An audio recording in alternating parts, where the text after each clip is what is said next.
That's what, Lord Jesus Christ, I felt that one right there.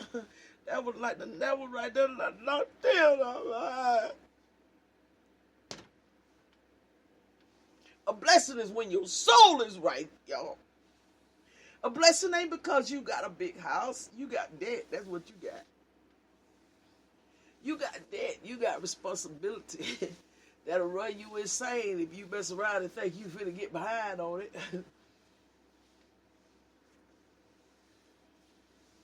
But where your soul at? Where's your soul? What does it profit a man to gain this whole world but lose his soul? It's where your soul at? Where does your soul live? What lives in your soul? Where's your conscience at, God? Oh yeah, then hayo.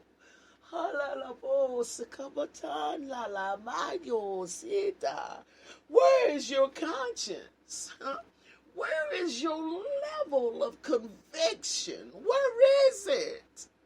Where is it? Why is it so easy for you to be nasty and it don't bother you? How? Why? Where? Why is it so easy? For you to lay down with somebody you know you ain't got no business laying.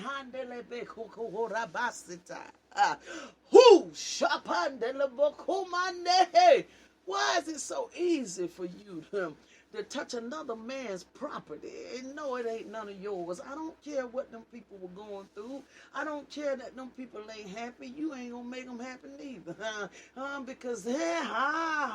Because what they are lacking is in God. So you ain't God.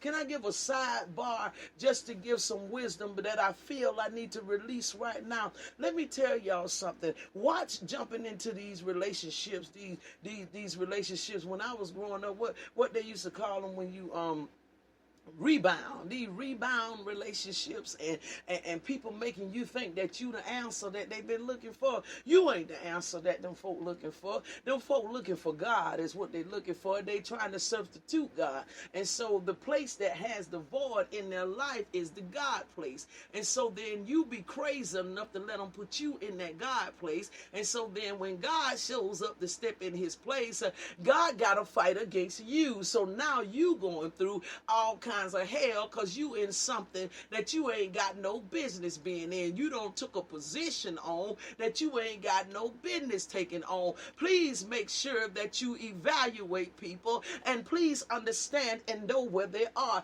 There are very few people in this world that has not met Jesus.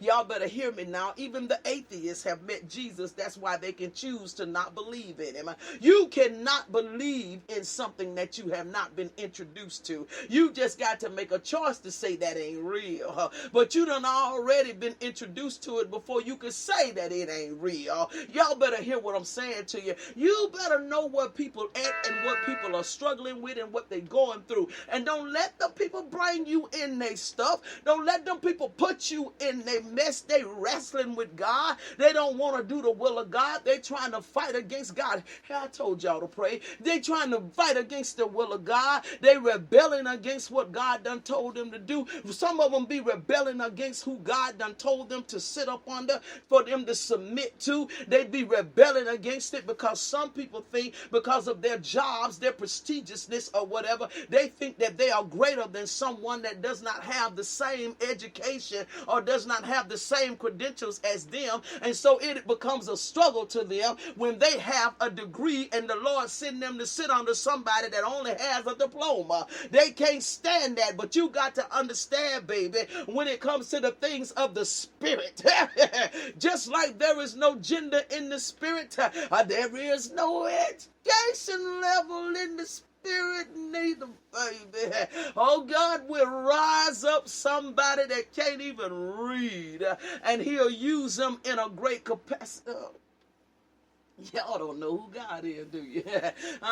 You got to be careful and don't let these people put you in a predicament as to where now you are trying to occupy a place that's really set for God. So now you are there and God is trying to reclaim his place. So you and God got to be wrestling. You wondering why you can't get no kind of peace. That's why you can't get no peace. You are in the position that God is supposed to be in. And the thing about it is, I'm going to hit you with the flex on this one. It's going to hurt a little bit. So go ahead and tighten your seatbelt. But I'm going to tell you the truth. They really don't care about you for real. Because if they cared about you, they would not jeopardize you. Oh, see, Jesus Christ. Listen, I'm finna get out of here, y'all, and leave this alone. That's why God don't let me go live like this no more, because I'm at a point where I'll spit the truth out. They really don't care about you, because anything that cares about you won't jeopardize you. You know for a fact that you running from God, Jonah. Why are you jeopardizing these other people's lives? Jonah didn't care nothing about them people on that ship, because if he did care about them, he wouldn't have went there and put their lives in jeopardy. Jesus Christ. I'm trying to tell y'all, but see, you think, Jesus, you think she wants you. You think they want to be with you. You think you are the answer that they've been looking for. Somebody call my phone and get me out of here. Look, listen here. You ain't what them people want for real. Them people running from a call that's on their life. Them people running from a charge to keep they have. And a God to glorify. A never dying soul to save. Them jokers running because they don't want to get fitted for the sky. They know they supposed to serve this present age, and that's they calling to fulfill. And oh boy, they don't want them powers to engage, because they know if they do, they gonna do their master's will. And so then they grab a hold of you and make you think that you are the answer. They grab a hold of you. Well, she was taking me through so much, and I'm so glad you showed up in my life. You all the missing pieces, and then, you know, and she lying to you, got you thinking you all the missing pieces. You ain't no missing pieces, man. Shoot a bird at that joker and run out of there. You ain't no missing pieces. Anybody that ain't got God first in their life, ain't no way you can be all no missing pieces. God is the missing piece. He's the missing piece. There's so many people out here now. I told y'all when I first got started, I done told y'all to listen to me. The prophetic words running folk down. They knocking at your door. They are knocking. They are knocking at your door. I'm telling you. Those of you with these prophetic words over your life, your grandmama done prayed for you. You done been in them arenas where them folks done laid hands on you and done decreed things over your life. So help me God. So help me God. They are at your door right now, and they are up for manifestations in the earth. And I tell you what, fight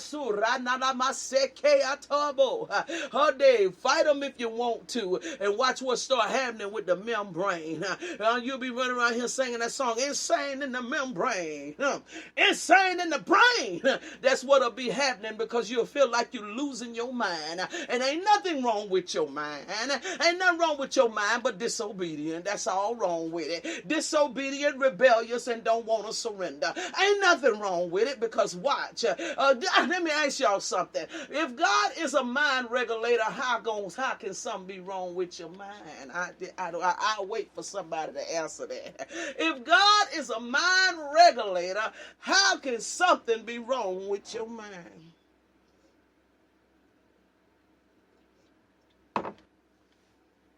I say I'll wait for somebody to answer that. Y'all mess around and let me get to a point in life where all I want to do is just let him be. Just let him be. What you gonna let him be, Fiend? Whatever he want to be. I'm at a point now like them 3 Hebrew boys. If he don't do it, it ain't cause he can't. Whatever. I'm like Daniel now, baby. I lay with the lions. They can't do nothing but be my pillows. Just gonna let him be, point blank. If God is a mind regulator, then tell me how could it be that you could be losing your mind? If God is a mind regulator, I'm still waiting on somebody to answer that. Ain't nobody put it in the comments yet. I'm waiting on you.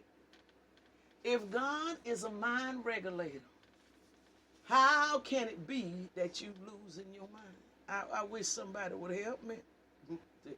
I wish somebody would help me. I'm trying to tell you, you going to know the real people of God because they about to bring this fire and brimstone back. They about to bring this fire and brimstone back because there's a remnant that has to be saved. There is a remnant that has to be saved. Listen, let me finish this scripture here. So it talks about how they ate, Luke 17, right? It talks about how they ate, they drank, they bought, they sold, they planted. So don't get caught up in things just because stuff is happening. Don't get caught up in it where we're thinking that it's a blessing. You know, folk gets me with that kind of mess, you know. And the Lord bless. Okay then, sweetheart. Okay then. Okay, the Lord bless. So then let me tell you how that situation gonna be. The Lord bless me, and then when it come to judgment, and the Lord say, step to the left. But Lord, I thought you were blessing me then. So that wasn't none of you, Lord, that were blessing me.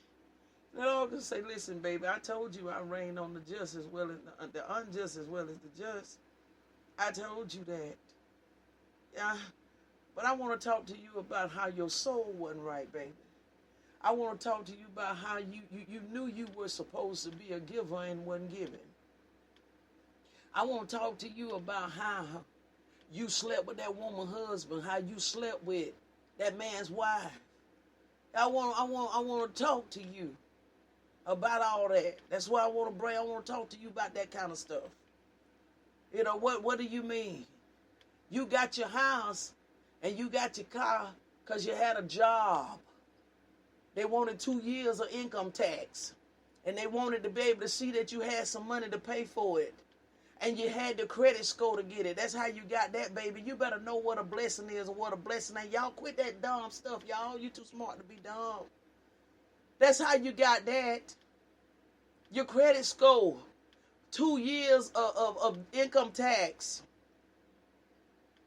That'll get you that. That don't mean that it's a blessing from the Lord. That's something that man does set up to give. The blessings of the Lord maketh rich and add no sorrow, baby. That's what they do. They make it rich and add no sorrow. That's how you know it's the blessings of the Lord. So if you got to sleep with it and got to be knowing that it's wrong and you ain't got no business with it, you know that ain't God. You know that ain't God. But yeah, we're talking about the Lord bless y'all. Fire and brimstone. Let me go. I'm just telling y'all the truth. I'm just telling you the truth. It's for me too now. It's for me too. I'm just telling y'all the truth. I'm just telling you the truth. I'm just telling you the truth now. It's the truth. You get mad all you want to. Whoop him. You but not try me. I'm my arm hurt and I can't fight. I'm just going to shoot you. He said, look, they ate, they drank, they bought, they sold, they planted, they built. It looks like they had the good life, don't it? Then it comes with that 3-letter word. Right after that, it says, but, which changes the whole substratum of that sentence. It says, but, on the day that Lot went out of Sodom. I'm almost finished, y'all. Just bear with me a little bit more. It says, but on the day that Lot went out of Sodom, it rained fire and brimstone from heaven. It didn't come from hell. It rained fire and brimstone from heaven. Heaven judged that thing. So while you running around here thinking that the preacher is being too hard, thinking that the preacher just preaching out of their flesh and ain't preaching from the mercy of God, go jump in a ditch. Go on and jump in the ditch before you fall in it, because that's where you're headed. Why are you thinking that? Stop that. You're too smart. You're smarter than that. You're smarter than that. It says that fire and brimstone came from heaven. God judged that thing. Heaven judged that. It says, and destroyed